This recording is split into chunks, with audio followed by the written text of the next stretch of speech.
Hari ini, kami membawakan sebuah kisah yang sangat menghangatkan hati. Ini adalah kisah tentang Rafael. Dia baru berusia 2,5 tahun ketika dia dirawat di sini, di Petah Tikva, di rumah sakit anak Schneider, dengan penyakit jantung langka. Dan dia tinggal di sini di unit perawatan intensif selama 9 bulan, menunggu transplantasi jantung. Sekarang, gadis kecil kami yang bernama Saba, sayangnya meninggal dunia ketika dia baru berusia 6 tahun, dan keluarganya memutuskan untuk mendonorkan jantungnya kepada Rafael. Ceritakan sedikit tentang Rafael dan kasusnya. Kami sebenarnya sudah bertemu dengan Rafael ketika dia masih bayi. Dia memiliki kelainan jantung bawaan yang kami perbaiki dengan operasi dan kateterisasi. Tetapi fungsi jantungnya menurun. Dan dia beberapa kali dirawat kembali untuk mendapatkan obat melalui infus guna mendukung kerja jantungnya. Namun akhirnya, kira-kira setahun yang lalu, dia dirawat inap. Dia mengalami gagal jantung berat, dia tidak makan, dia tidak bertambah berat badan, dia tampak lebih pucat, dia muntah-muntah. Dan kami menghubungkannya ke mesin ICMG, dan setelah beberapa hari ke Berlin Heart, yaitu jantung buatan yang pada bayi kecil sebenarnya berada di luar tubuh. Dan dia menunggu hampir 9 bulan untuk donor jantung, yang terjadi seperti yang Anda katakan sekitar 3 bulan yang lalu. Dan sejak saat itu, kondisinya cukup baik. Kita bisa melihat mesin itu sedang membantu Juman kecil, yang berusia 2,5 tahun dan menderita kondisi yang sama seperti yang dialami Rafael. Dia sudah berada di rumah sakit ini menunggu jantung sejak usianya baru 11 bulan.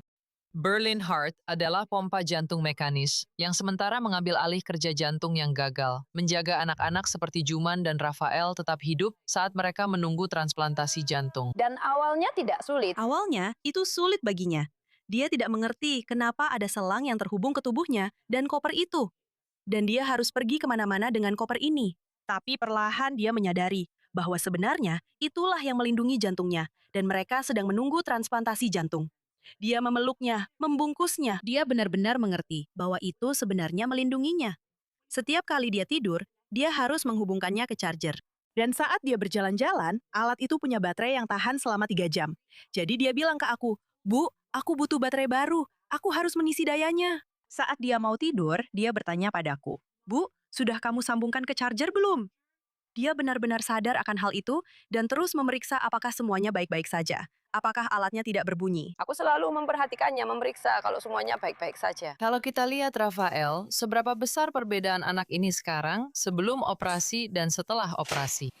Oke, pertanyaan yang bagus. Ada perbedaan besar dibanding sebelum memakai jantung buatan itu.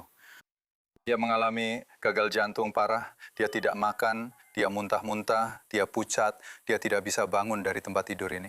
Dan setelah dia pulih dari pemasangan jantung buatan Berlin, dia menjadi lebih kuat, dia menjadi lebih aktif. Dia mendapatkan kembali kekuatannya, dia tumbuh lebih tinggi, dia menjadi lebih besar, nafsu makannya kembali. Dan kami mengetahui bahwa dia adalah anak laki-laki yang sangat lucu, ceria, menyenangkan, sangat pintar, sangat cerdas. Suka bicara dengan semua orang, sangat suka mengobrol, sangat komunikatif. Saya dulu. Segala hal. Banyak yang telah berubah dalam dirinya. Dia adalah anak yang aktif. Tiba-tiba, dia ingin menebus semua waktu yang dihabiskannya dengan mesin yang menempel padanya. Tiba-tiba dia ingin bebas, melakukan segala hal yang dulu tidak bisa dia lakukan, dan melompat. Dia memang anak yang aktif. Kamu bisa melihat bahwa tiba-tiba vitalitas dan kegembiraannya telah kembali. Apakah mungkin karena pengobatan modern sekarang, anak-anak seperti Rafael mendapat kesempatan untuk hidup kembali? Ya, tentu saja. Jadi model mesin jantung ini, Berlin Heart, adalah model terbaru. Yang lama ukurannya lebih besar, hampir tidak punya daya tahan baterai. Yang ini punya beberapa jam daya tahan dan memungkinkan anak untuk berjalan-jalan, memulihkan diri, mendapatkan kekuatan, dan melakukan fisioterapi.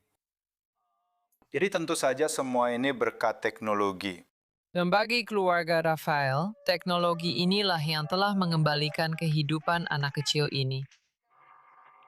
Beberapa hari setelah kami keluar dari rumah sakit, hal pertama yang kami lakukan adalah pergi ke kebun binatang. Kami sudah tidak sabar menantikannya. Kami sangat ingin mewujudkan impian ini untuknya, karena dia sangat ingin melihat binatang.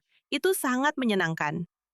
Tragedi yang menimpa satu keluarga menjadi harapan bagi keluarga lain ketika Saba yang berusia 6 tahun dari Kfar Kasem kehilangan nyawanya. Dia menemani ayah dan kakaknya dalam perjalanan kerja sekaligus liburan singkat ke Eilat. Suatu hari dia tertawa dan menikmati waktunya di area pejalan kaki. Tapi keesokan harinya, segalanya berubah. Ketika ayahnya membangunkannya, dia tidak merespons. Dia diterbangkan ke pusat medis Soroka, di mana para dokter menemukan bahwa ada kelemahan bawaan pada vena di otaknya yang pecah, menyebabkan pendarahan hebat. 2 hari kemudian, dia dinyatakan meninggal dunia. Ketika keluarganya diminta untuk mendonorkan organ-organnya, mereka langsung setuju. Pertama kali aku melihat mereka itu. Pertama kali aku melihat mereka, aku memeluk ibunya. Aku begitu penuh dengan rasa penghargaan, terima kasih, dan kekaguman. Aku tidak bisa berhenti berterima kasih kepada mereka. Aku benar-benar tidak bisa. Apapun yang kami berikan kepada mereka, rasanya tidak akan pernah cukup. Entah kenapa, aku merasa tidak enak soal itu, karena bagaimanapun juga, mereka telah kehilangan orang yang paling berharga bagi mereka.